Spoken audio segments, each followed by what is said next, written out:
A Caminho da Luz. História da civilização à luz do Espiritismo. Ditada pelo Espírito Emmanuel. Psicografada por Francisco Cândido Xavier. Feb. 1939. A família indo-europeia.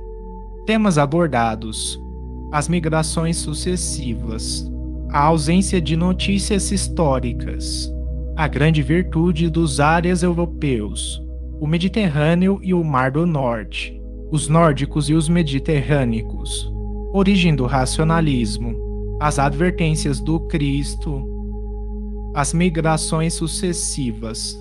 Se as civilizações hindu e egípcia definiram-se no mundo em breves séculos, o mesmo não aconteceu com a civilização ariana, que ia iniciar na Europa os seus movimentos evolutivos.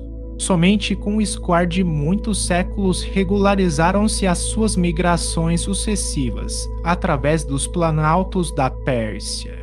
Do Irá procederam quase todas as correntes da raça branca, que representariam mais tarde os troncos genealógicos da família indo-europeia. Conforme afirmávamos, os arianos que procuravam as novas emoções de uma terra desconhecida eram, na sua maioria, os espíritos revoltados com as condições do seu degredo, pouco afeitos aos mistérios religiosos que, pela força das circunstâncias, impunham uma disciplina de resignação e humildade, não cuidaram da conservação do seu tradicionalismo, na ânsia de conquistar um novo paraíso e serenarem, assim, as suas inquietações angustiosas. A ausência de notícias históricas.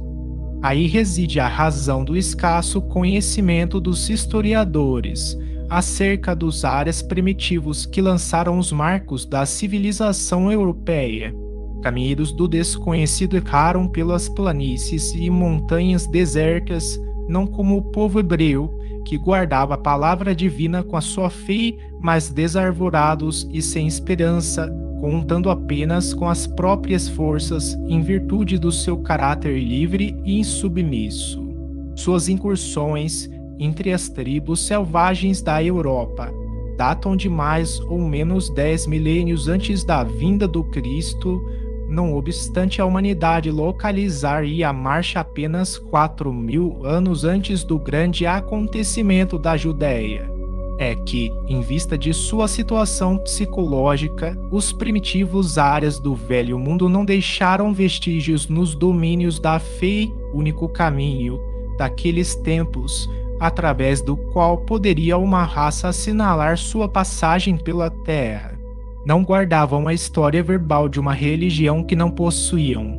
Mais revoltados e enrijecidos que todos os demais companheiros exilados no orbe terrestre, suas reminiscências da vida pregressa nos planos mais elevados, qual a que haviam experimentado no sistema da capela, traduziam-se numa revolta íntima, amargurada e dolorosa contra as determinações de ordem divina.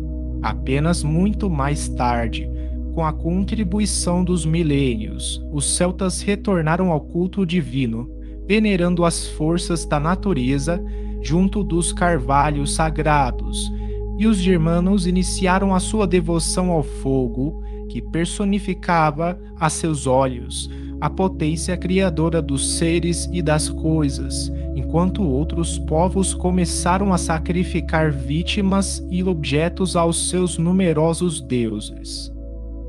A grande virtude dos árias europeus. A misericórdia do Cristo, porém, jamais deixou de acompanhar esse grande povo no seu atribulado desterro. Ao influxo dos seus emissários, as massas migratórias da Ásia se dividiram em grupos diversos que penetraram na Europa, desde o Peloponeso até as vastas regiões da Rússia, onde se encontram os antepassados dos gregos, latinos, samitas, úmbrios, gauleses, citas, ibérios, romanos, saxônios, germanos, eslavos. Essas tribos assimilaram todos os elementos encontrados em seus caminhos, impulsionando-lhes os passos nas sendas do progresso e do aperfeiçoamento.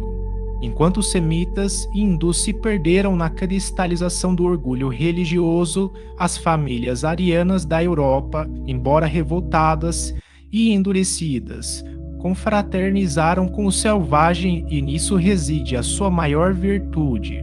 Assimilando os aborígenes, engendraram as premissas de todos os surtos das civilizações futuras.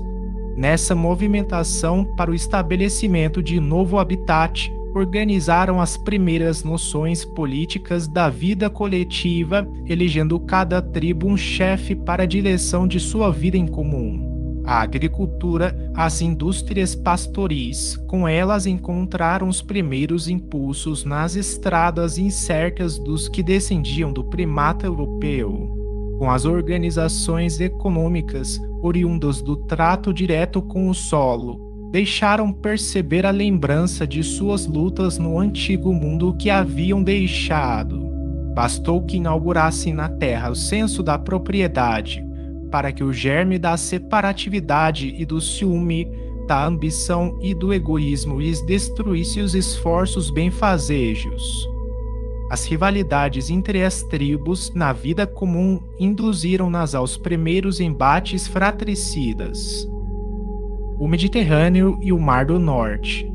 Por essa época, novos fenômenos geológicos abalam a vida do globo.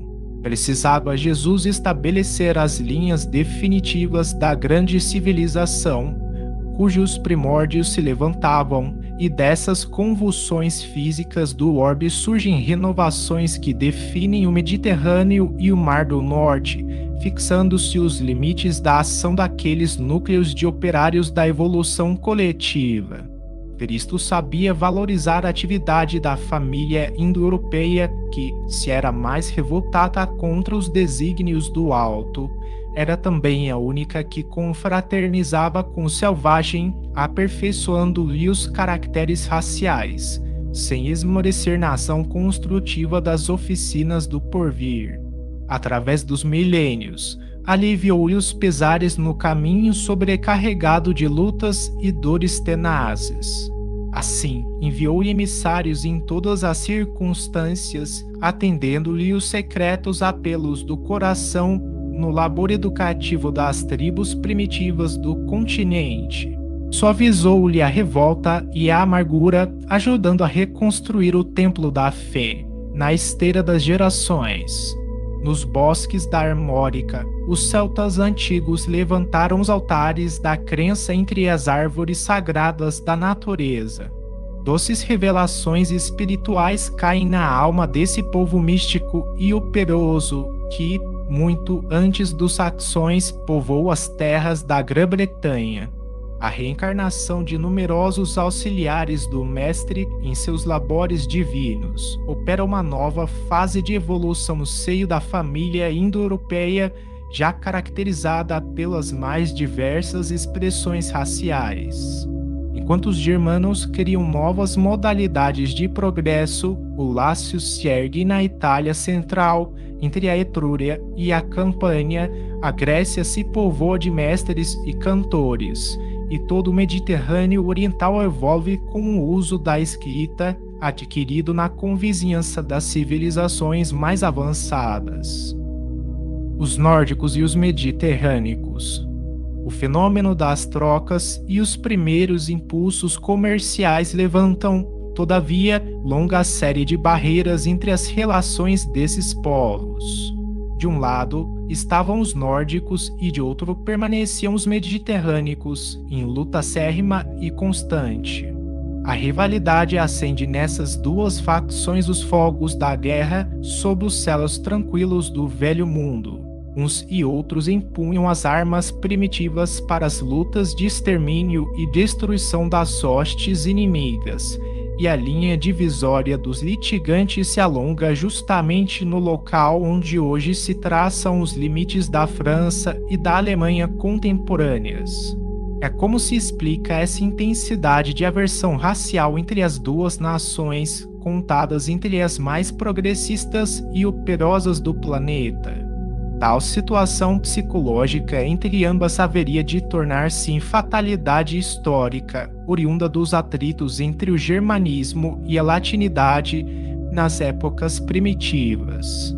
O que se não justifica, porém, é a perpetuação dessas animosidades no curso do tempo, pelo que se impõe como imperativo constante a concentração de todos os pensamentos no objetivo da fraternidade geral.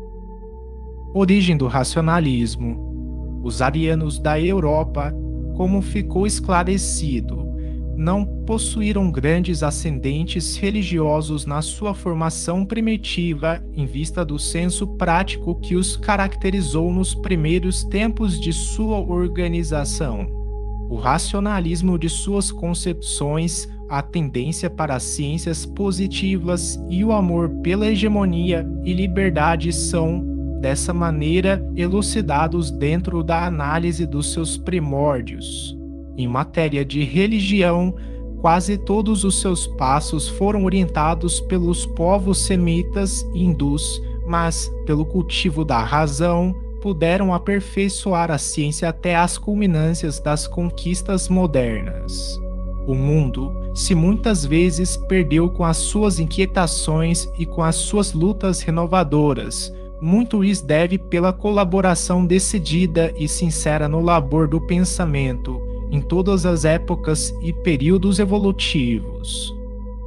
As advertências do Cristo, a sua confraternização com os terrícolas primários encontrados no seu caminho, constitui uma dívida sagrada da humanidade para com os seus labores planetários. O Senhor da semeadura e da seara não lhes desconhece essa grande virtude e é por isso que as exortações de toda natureza são por ele enviadas do alto. Os tempos que correm, as nações europeias, a fim de que se preservem do extermínio e da destruição terrestre, arrancando-as do primitivismo para um elevado nível de aperfeiçoamento nos grandes trabalhos construtivos da evolução global, se erraram muito, foram igualmente muito sinceras, porque a sua inquietação era por levantar um novo paraíso para si mesmas e para os homens terrestres, com cujas famílias fraternizaram-se desde o princípio. Faltaram-lhes os valores espirituais de uma perfeita base religiosa, situação essa para a qual concorreram, inegavelmente, na utilização do livre-arbítrio, mas o Cristo, nas dolorosas transições deste século, há de amparar-lhes as expressões mais dignas e mais puras, espiritualmente falando, e, no momento psicológico das grandes transformações, o fruto de suas atividades fecundas há de ser aproveitado como a semente nova para a civilização do porvir.